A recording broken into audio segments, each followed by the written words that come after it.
I remember I hit my knees for the first time in my life. I got out of the car, parked near gravel, and I literally hit my knees on gravel. I couldn't stand. Who knows that you're going to lose your kids? You know, you don't think about that. She got in her car and, put down her mirror, fixed her lipstick, and leaned out and said, 241, Mama. And she drove away and never came back. It's every mother's worst nightmare. A serial killer lurking along the same streets as her child.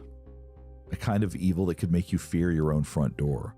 Because once your child opens it, you never know if you're closing it behind them for the last time. That's what happened to 20-year-old Morgan Harrington's mom, Jill, on October 17, 2009, when she sent her daughter off to a Metallica concert in Charlottesville, Virginia.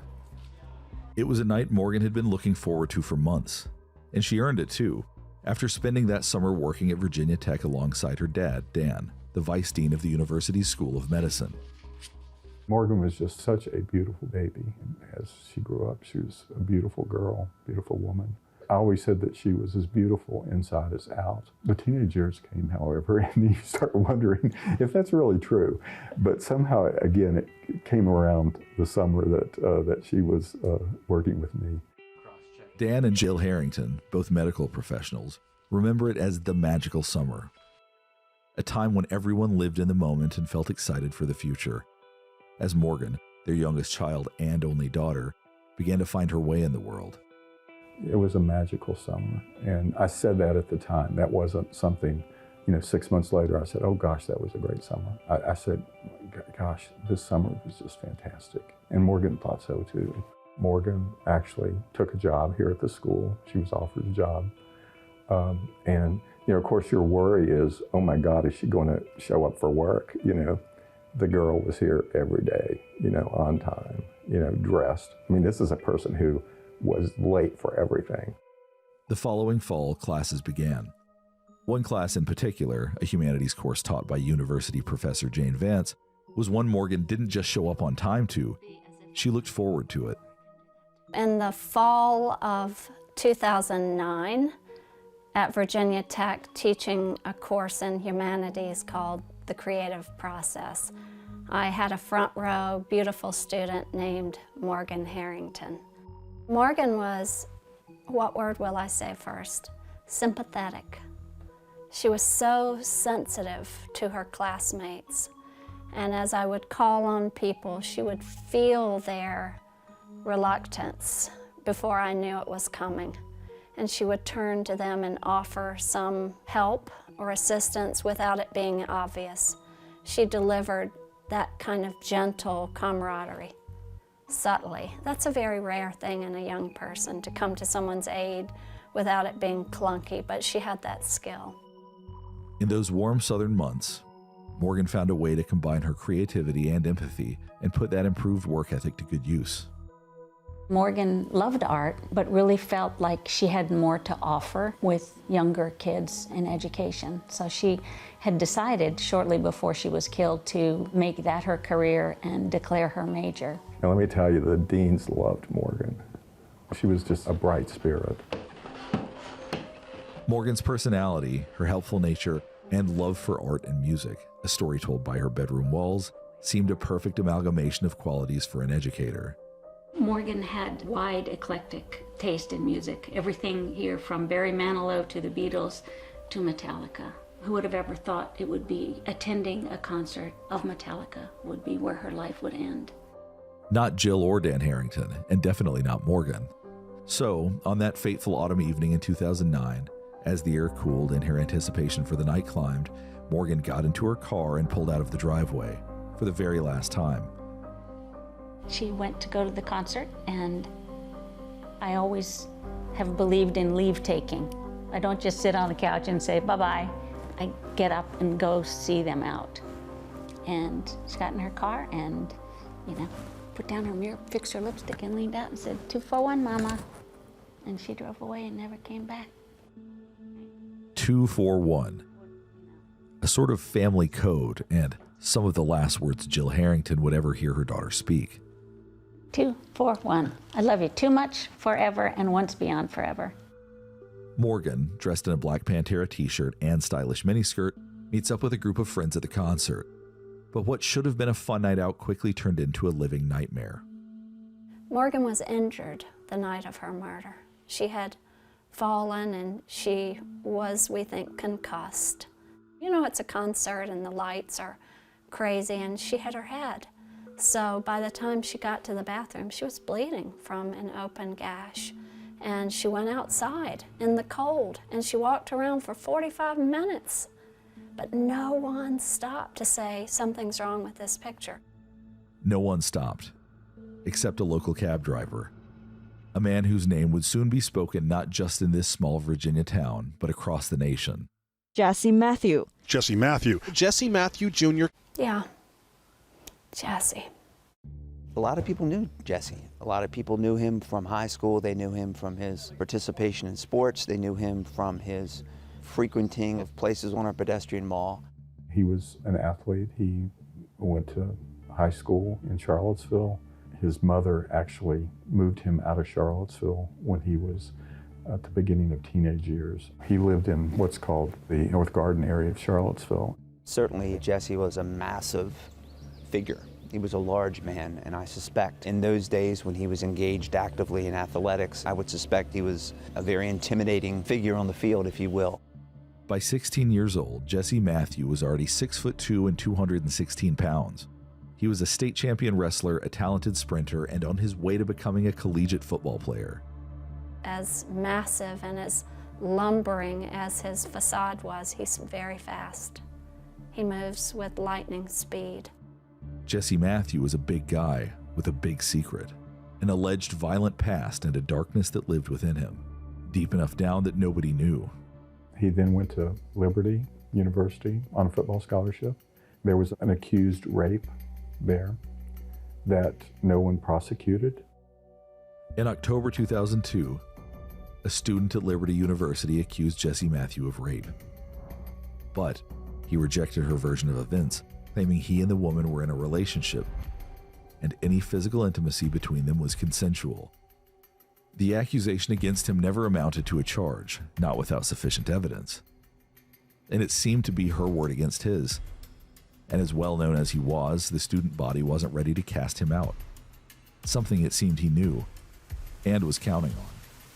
Or he can do whatever he wants in college. There's nobody that's necessarily watching you come and go. And even when he was being watched, people were usually watching with admiration because he was such a good football player. He left school. He went to Christopher Newport. There was a rape there. Jesse Matthew started over 200 miles east at a university far enough away that his new classmates and coaches wouldn't know about his troubled past.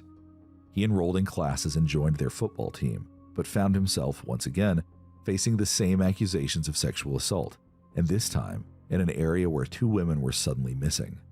Going to a new campus just gave him a fresh start. And we do find also in research when we look at serial killers, people who commit violent crimes, that they tend to float from city to city, from community to community to commit these crimes. And generally, you can't pin them down. They don't stay in one community for very long. And that's what allows them to be able to repeat these crimes that they do over and over again. Jesse Matthew wasn't officially connected to the missing women, but he seemed to dodge the second rape allegation against him. Even so, he fled campus once again. Unbeknownst to the people of Virginia, there was a serial rapist on the loose. I do feel that there is such a thing as a predator. Maybe it's the same thing as evil.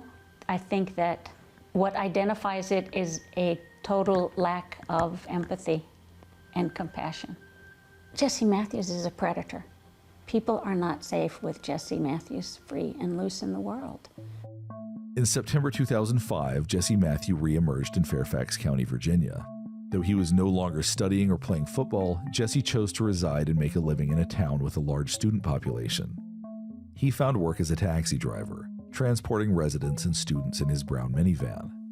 That's a perfect storm, that you have predators who are now not censored by parents. And then you have a crop of young students who don't yet have a peer group and don't really know the town where they are in college. And that's a very dangerous time of year on college campuses. There, in Fairfax, a third victim came forward. And this time, She reported the rape to law enforcement.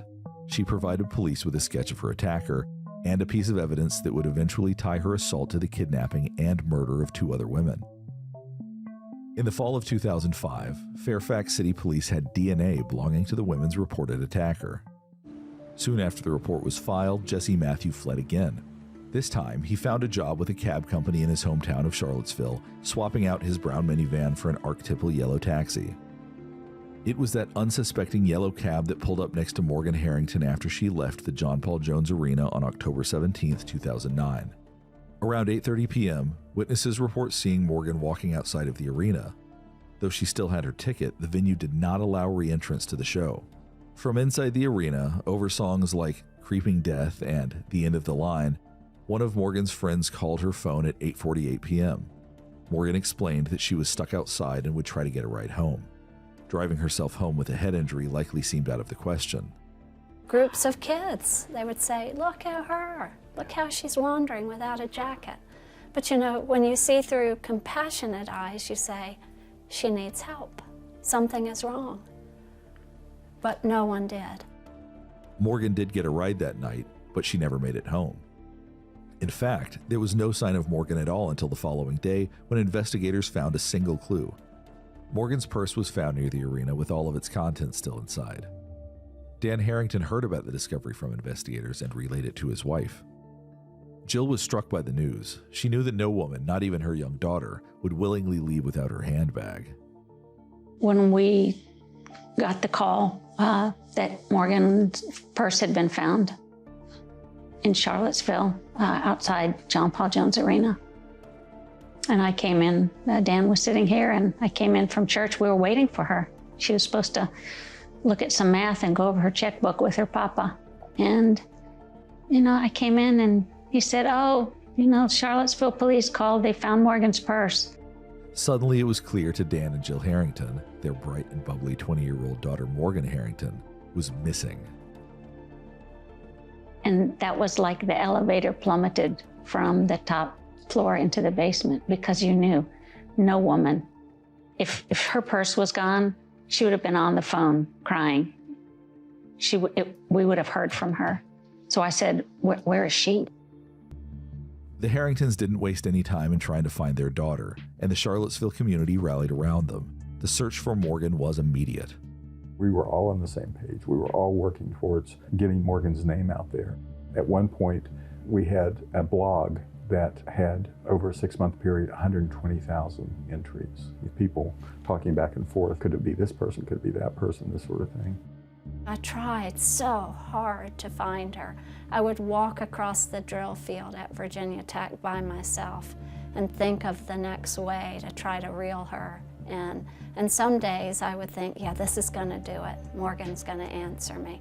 I really believed it. I felt that I could reel her in, felt that she loved me, I loved all my students, and that if I would text her late at night, email her and say, Morgan, I'm doing this talk, won't you let me take you out to lunch? I could get her to come home. Morgan's case was also one of the first to garner attention through social media in the early 2000s, partly in thanks to the band Morgan was so excited to see perform. Metallica was incredibly kind to us. It would have been really easy for them to walk away from a girl missing at one of their concerts, but instead they called Dan 2 days afterward and said, as fathers, we are outraged, what can we do? They generated the first missing poster for Morgan and disseminated it widely through their fan clubs. And they also contributed $50,000 to the reward fund. The days were long, but the Harringtons and all of Charlottesville, Virginia beat on like a drum in the search for Morgan. Of course, when Morgan went missing and there was very little evidence, she's gone. Morgan was missing for 101 days, and that period of time, that 101 days, was by far the most anguishing for our family. Then, Morgan's loved ones received the news they'd been dreading for over 3 months. On January 26th, I was about to walk in to teach a class, and the public radio station said that remains had been found and they were likely to be Morgan Harrington's. And of course they were. The day that Morgan's body was found, we had been assured by the police that they would come get us and that they would notify us. They didn't. We were notified by a reporter from Charlottesville. He called me and said, I want you to know that they found Morgan's body.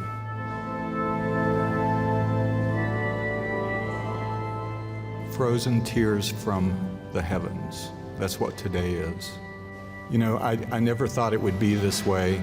I kind of thought I would be coming to celebrate Morgan's graduation, or perhaps her marriage, or perhaps the baptism of her children. But no, we are here today to celebrate the end of her life. Morgan's life was a short 20 years.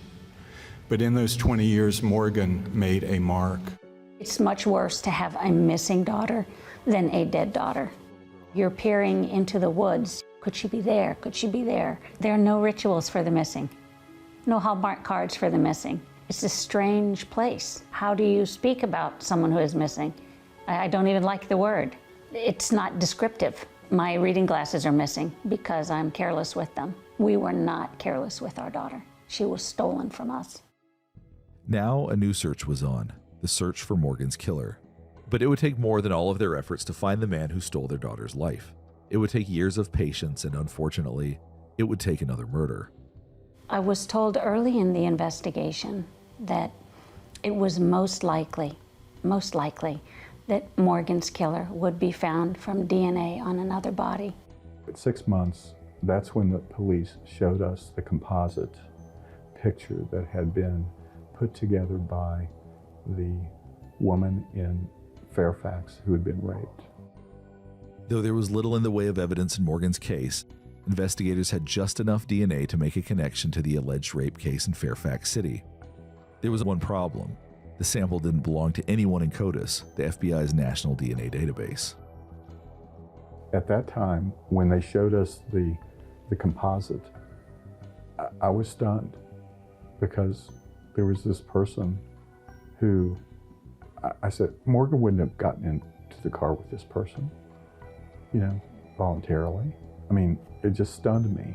You know, there's nothing unusual or physically ugly about Jesse Matthew. There just isn't. He's not a demon. He doesn't come as a brutal marauder, except when he's hiding and has hunted. And then he's a very rare kind of murderer. At the same time, he was just like many others in that he would strike again. 5 years later, in September 2014, a 19-year-old University of Virginia student seemed to vanish out of thin air following a night out with her friends. Her name was Hannah Graham. When Hannah's family couldn't get in touch with her, they knew something was wrong and immediately informed authorities that their beloved daughter was missing. This is every parent's worst nightmare. I'm certain that everybody in this room and those watching knows that what happened to Hannah could happen to their child. To investigators, the details of Hannah's disappearance were eerily similar to the disappearance of Morgan Harrington 5 years earlier. I always called him the back-to-school killer because his offenses are all at the same time of year. Same kind of time of year. What is it? In the early fall semester of 2014, a university student enjoying a night out downtown with her friends finds herself alone in a crowd of people. She catches Jesse Matthews' eye. But in Hannah's case, by chance or possibly fate, that very moment was caught on camera. He was very openly interested in Hannah Graham. That was clear by that video and the time that he spent with her, brief as it was, on the downtown mall. They were seen in a local bar and restaurant. He purchased 2 drinks, presumably one for himself and the other for Hannah. And then he was last seen leaving the mall in her company and not to be seen again. That video surveillance served as evidence that could finally definitively match that artist's sketch to his muse. Charlottesville local, football star, violent sexual predator, murder suspect. We were able to develop a suspect. That suspect was Jesse Matthew. I began a very public plea that I wanted to speak to Jesse Matthew. I made that absolutely clear. I believed he was the last person that saw Hannah Graham. In my words then and now, before she vanished off the face of the earth. The Hannah Graham case was just so clear that they had pictures of him with her, and so immediately there was the death penalty case and a capital case. But Morgan's case, they had still not charged him with Morgan's death. Many years had passed since Morgan's disappearance and the discovery of her remains. Frankly, it was a mystery in our community and perhaps across this country as to who was responsible for the death of Morgan Harrington. Morgan's body had been found, but we were still dealing with police. Who could have done this? Was it somebody in Charlottesville? Was it someone just passing through town? One morning, on a Saturday morning, I got up to go to the gym, and I looked at my instant messaging, Facebook, and this woman had messaged me, and she said, I worked with Jesse Matthew, and here's a picture of him from 6 years ago when I worked with him. And they were exact. And you wonder, why did you not call the police at the time? Because they're exact. And so immediately I emailed our person from the Virginia State Police, and I said, I want you to look at these. And he says, I know. And that's when we knew that Jesse Matthews. But gathering enough evidence to charge Matthew with Hannah's disappearance and Morgan's murder would require more than just a visual match.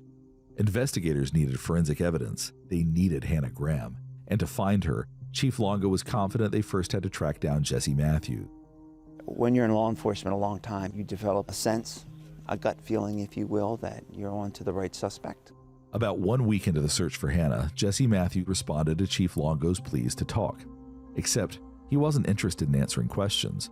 Before investigators could get any information from Jesse, he lawyered up. We pretty immediately put him under physical surveillance. In other words, we followed him. We weren't secretive about the fact that we were doing so. During the course of following him, there was a state police officer in the vehicle and I believe a city detective. He engaged in some pretty reckless driving behavior, sufficient enough to obtain a warrant charging him with reckless driving, and so we did that. By then, Jesse Matthews had attempted to flee yet again, this time much further south. But running wouldn't work for him the way it had in the past, because Chief Longo wasn't alone in his pleas. The FBI shared a wanted video of Jesse Matthews. A $150,000 reward is being offered in the murder case of Virginia Tech student Morgan Harrington. That sketch from the 2005 rape case in Fairfax was now popping up on television screens around the country. It was only a matter of time before Jesse Matthews would be apprehended. Where he was headed, I can only speculate, but on a beach in Galveston, Texas, a woman saw his image, saw his face, and recognized him from national media, which pushed his image and his name and the story behind why we wanted so desperately to speak with him. So when she saw the image of Jesse Matthews, she called the Galveston Sheriff's Office and she said, I think I know this guy. They finally had him, but for as notable and recognizable as Jesse Matthews was, no one really knew him. But now, with search warrants in hand, investigators were getting a much clearer picture of the kind of monster Jesse Matthews was and what he did to the daughters who never came home. In his vehicle, investigators found gloves, antiseptics, and a cell phone with an empty slot where the SIM card should be. It was enough to obtain a warrant to search his home, where the forensic evidence was waiting to be discovered. Investigators found a pair of shorts with semen on them. Now they had Jesse's DNA to match against other pieces of evidence. When you're in law enforcement a long time, you develop a sense, a gut feeling, if you will, that you're on to the right suspect. And frankly, a lot of people in this community would have said to me early on in this investigation, you have got the wrong guy. It's really disconcerting to try to figure out someone, because what you're really doing is trying to turn them into someone who couldn't murder. But he is someone who can murder. That became evident on October 18, 2014, when investigators finally found 19-year-old Hannah Graham, 6 miles from the field where Morgan Harrington's body was dumped 5 years before. I made a promise that I'd find their daughter. I had no idea that some 40 days later, the circumstances would be such that her daughter wouldn't be coming home. It was about 10 miles out where we discovered the remains of Hannah Graham behind a house that actually had been for sale for some period of time.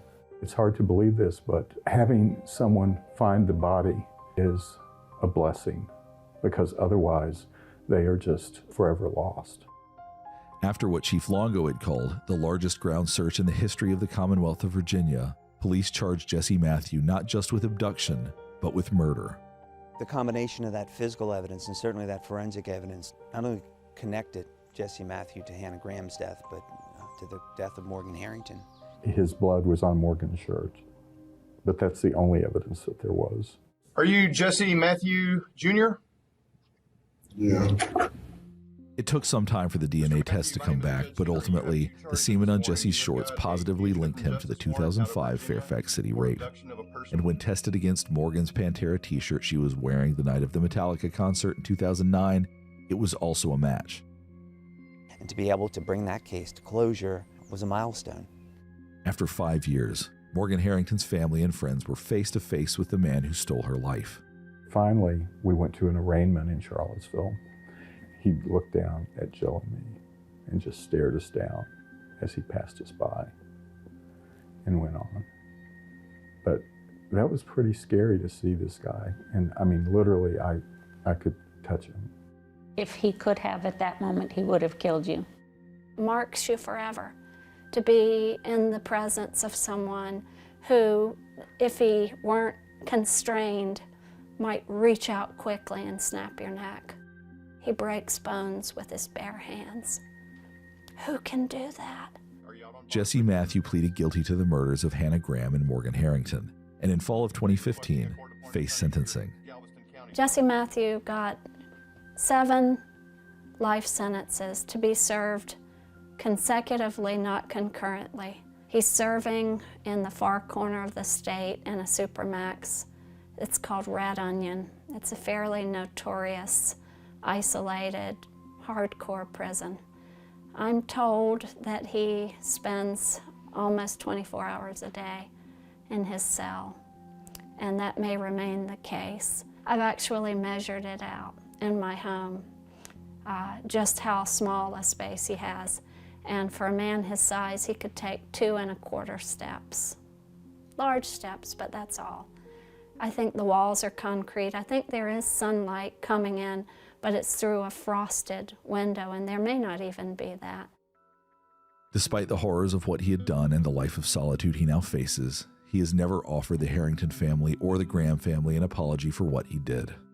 I believe that Jesse didn't have any empathy for his victims. I believe that he probably didn't feel that much for his victims, and that's what allowed him to be able to do all of those violent things that he did over and over again. I'm sure he had some issues growing up, but there are people who have endured terrible family situations and have gone on to become wonderful people. He had many opportunities, but he still could not change the matrix of what he was. It shocks me that he couldn't say, I'm sorry.